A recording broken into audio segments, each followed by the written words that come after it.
What's going on, guys? And today we're going to be going over my Diamond Dynasty team, the Kansas City Monarchs. And since set 1 is coming to an end as I'm recording this tomorrow, there are some cards that are going to be kind of retired or laid to rest, given that they won't be able to be used in ranked. And there is one card that'll be able to stay on. So, without further ado, we'll get into the Hall of Fame selections for set 1. Moose was a pretty easy choice here for the Hall of Fame. I mean, numbers-wise, I didn't really start him in the field. He was mostly my DH, but for hitting, he had 18 home runs. His batting average was a solid 333, and his OBP was 1,000. So, and that's out of 141 at-bats. He had 47 hits and 32 runs. So, all in all, not terrible right there from Mike Moustakas. He had some tape measure shots and was a really great DH for the Monarchs. You'll see him here. Just hit tape measure home runs out of the tub. And he just continued to impress. So I kept putting him as my DH about every game until some of the newer cards came out. He kind of faded out. I played with him some today before he kind of, went into retirement, so to speak. So Mike Moustakas was an easy choice for me to be able to put on this wall. And so, yeah, the next couple were kind of a tug of war, so I just put them both on.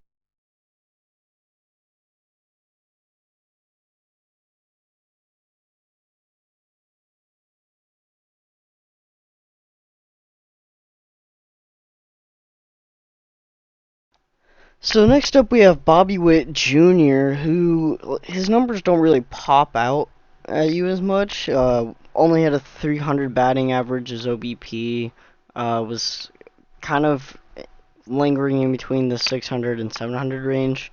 But had the most doubles out of the entire team. Had the most triples.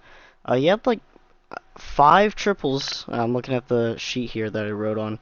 5 triples, 20 doubles, and I believe he finished with 12 home runs, which I didn't really use him too much after Wander Franco came out, but just, I mean, absolutely pretty good at hitting when I put him out there, I felt like, especially today when I used him. And his fielding, you'll see right here, like his glove honestly surprised me for what his fielding rates were. So, honestly, pretty good glove. He only had 2 errors out of I think it was 541 assists or putouts. So I mean that's not terrible from your shortstop right there. Bobby Witt Jr. really kind of cemented himself on there today. Onto that Hall of Fame, but I was considering it before.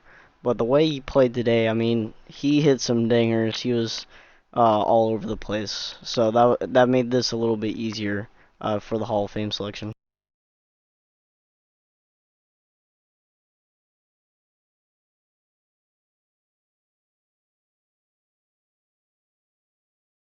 This one, honestly, Johnny Cueto was a slam dunk. I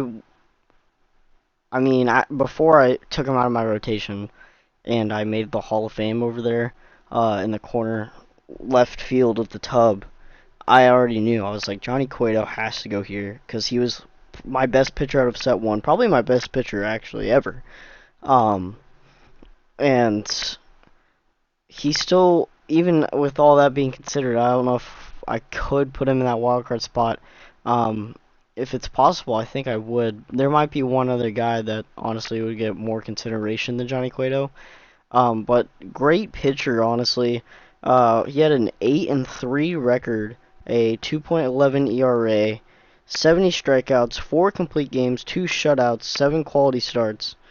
Um, not much more you'd want to get from your starting guy. He could go deep into games.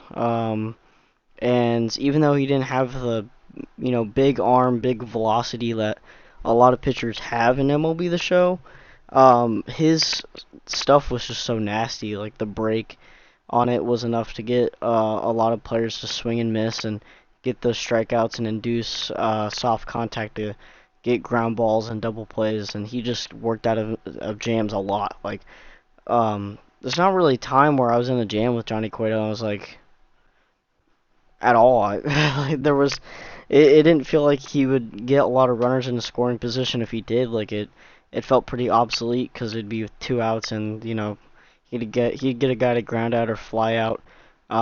So Johnny Cueto was an easy pick for me to go on here, and he's the only pitcher to go on the wall so far. So we'll see if any other pitchers get added when the new or when season 4 comes, but Johnny Cueto, the standalone pitcher on the Hall of Fame. This one was pretty tough. And I was only planning on putting 3 people on this wall. But Trey Turner, I know a lot of people, a lot of people use Trey Turner. I didn't use Trey Turner until really late. And when I was kind of looking at the numbers that I had for Trey Turner, I was like, I don't know if he had less than 100 plate appearances. I'm like, I don't know if I have a big enough sample size to really compare him to what I should put on this wall. But I just kind of looked back at what Trey Turner has done for me and for my team. He won single-handedly a lot of games for me. Um, he was batting 318. His average was, he hit 15 plus home runs. His speed was insane. I could put him anywhere in the infield except first. Like, uh, after I thought about it more and more, I was like, Trey Turner deserves a spot on this wall for what he's done for my team. So that's where he ended up. He ended up on the wall. Um, and honestly, depending on how my wild card, or yeah, my wild card pick is, Trey Turner could be my next wild card, but that is something I've put into a lot of consideration. Trey Turner was just an absolute beast, and if there was any way I could get him back, I definitely would.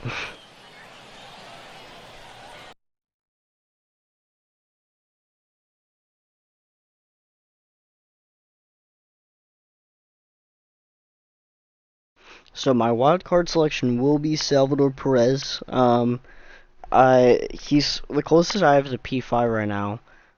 He supplied a lot of power, and it's always nice to have a pretty average to above average catcher behind the dish that can really supply a good amount of the power for your team. So this is how the team will line up for season 2 as far until they drop some information on season 3.